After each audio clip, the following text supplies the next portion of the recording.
Hello everyone, welcome to my new blog. म चाहिँ जेद्दाबाट आउँदैछु। मेरो यात्रा दमामसम्मको हुनेछ र आज म अहिले रियादको 18 नम्बरमा छु। किनभनेदेखि बेसरी जाम लागिरहेको हुनाले अहिले यो जाममा बसिरहेको छु। तर साना गाडीहरू उत्तिकै छ, ठुला गाडीहरू पनि उत्तिकै छ।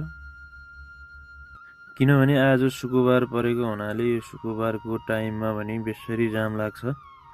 तर अहिले 12 बजेको छैन, 12 बज्नभन्दा पहिला अझै जाम कम छ। 12 बजेपछि झन् धेरै जाम लाग्छ। किनभनेदेखि म यो जाम कटेर अनि मेरो दमामसम्मको यात्रा सुरु हुनेछ। फेरि दमाम पुगिसके पछाडि कहाँको लोड छ के छ केही थाहा छैन, किनभनेदेखि दमाम पुग्न बाँकी नै छ। दमाम पुगिसकेपछि मात्रै सबै कुरो थाहा हुनेछ।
वारिपारिबाट नै बाटोमा गाडीको घुइँचो छ।